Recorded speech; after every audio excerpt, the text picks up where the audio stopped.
আপনি প্রথম দিকে বলছিলেন যে প্রথম টার্মে ট্রাম্প যেসব কথা বলছিলেন ট্রাম্প সব কথা আসলে শেষ পর্যন্ত বাস্তবায়ন হয়নি বা করেননি নানা কারণে। এবারও আসলে তিনি যে যুদ্ধংদেহী মনোভাব নিয়ে কথা বলছেন, নানা বিষয়ে তিনি যেভাবে বলছেন মানুষকে ভয় পাইয়ে দিচ্ছেন, শেষ পর্যন্ত আসলে সব কিছু কি করা সম্ভব বা বাস্তবায়ন সম্ভব? দেখুন, অ্যাপ্রোচ তো ধরেন আমার আপনার মধ্যে তফা, আমরা যে তিনজন মানুষ আলোচনা করছি, অ্যাপ্রোচ কিন্তু তিনজনের আলাদা। এটা খুব স্বাভাবিক এবং সঙ্গত। ট্রাম্পের ধরনটাই এমন, এবং ট্রাম্পের এই পার্সোনালিটিটাকেই পছন্দ করেছে বলেই তো তারা ভোট দিয়েছে। আমি যে একটু করে বলছিলাম সুইং স্টেট নামে কিছু ছিল না।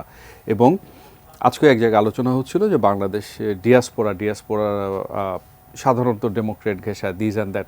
আমরা যদি ভোটের প্যাটার্নটা দেখি, বাংলাদেশি ডিয়াসপোরারও কিন্তু ডেমোক্রেটদের থেকে সরে ট্রাম্পের দিকে গেছে।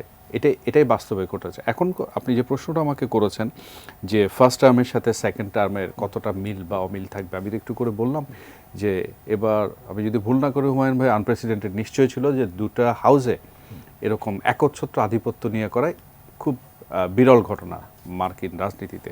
কিন্তু সেটা হওয়া সত্ত্বেও প্রেসিডেন্ট নির্বাচন করতে গিয়ে তাদেরকে সেকেন্ড রাউন্ড পর্যন্ত আসতে হয়েছে। তার মানে যতটা সহজ মনে করা হচ্ছে ততটা সহজ নয়। আর বিরতির আগে হুমায়ুন ভাই যেমন বলছিলেন, চীনের সাথে তার বৈরিতা বলেন, ট্রেড ওয়ার বলেন, এত কিছুর পরও শি জিনপিংকে তিনি কিন্তু দাওয়াত দিয়েছিলেন, স্ট্র্যাটেজিক ইস্যুর কথা বলছেন।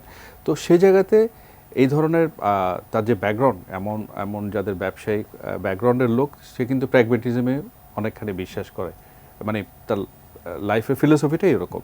তো সেই জায়গাতে কি করতে পারবেন বা পারবেন না, সেটা নিয়ে কিন্তু প্রশ্ন থেকে যায়। বিশেষ করে অতীত অভিজ্ঞতা আমাদের সেটাই বলে। কাজেই যেই হাই সাউন্ডিং শুরুটা হলো, সেই সাউন্ডটা কতখানি আলটিমেটলি গ্রাউন্ডে থাকবে, সেটার জন্য আমাদের বোধহয় একটু অপেক্ষা করাটাই বেটার।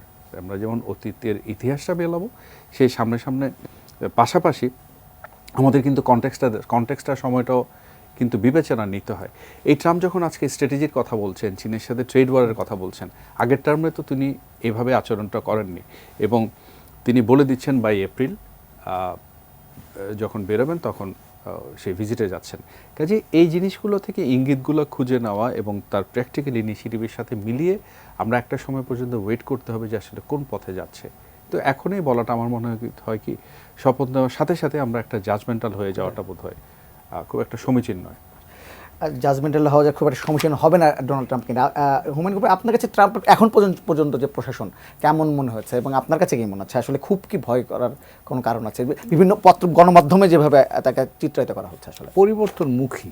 তারা বলছেন তারা ডিপ স্টেট ভেঙে দিতে চান, এবং আজকেই 1000 সরকারি কর্মকর্তা যারা বাইডেন প্রশাসনের সময় নিয়োগ পেয়েছিলেন, তাদেরকে তিনি বাতিল করে দিয়েছেন। এবং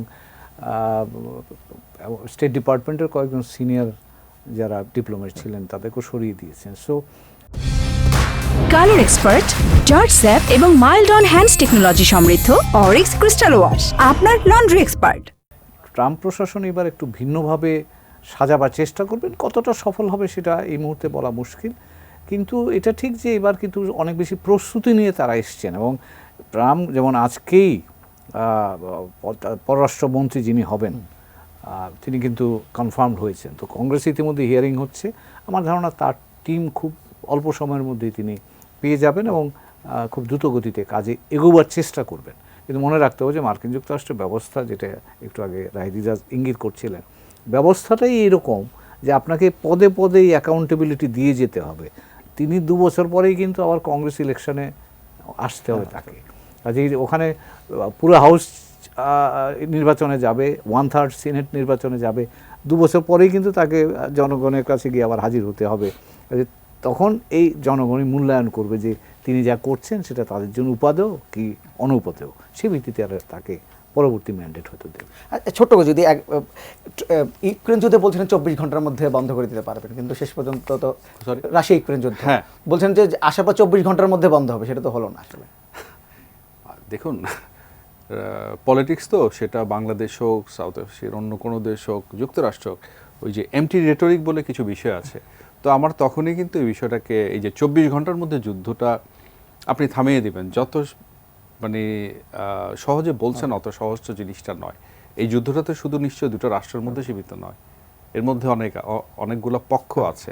তো যুদ্ধ সেই রাষ্ট্রগুলো ওই দুটা যে পক্ষ আছে মূল পক্ষগুলো করতে না চাইলে পেছনে যদি অন্য কোনো পক্ষ বলে যে তোমাকে যুদ্ধের মাঠে থাকতেই হবে, তো আলটিমেটলি যুদ্ধ থামবে না। বিষয়টাকে এভাবে বোধহয় আমরা দেখতে পারি।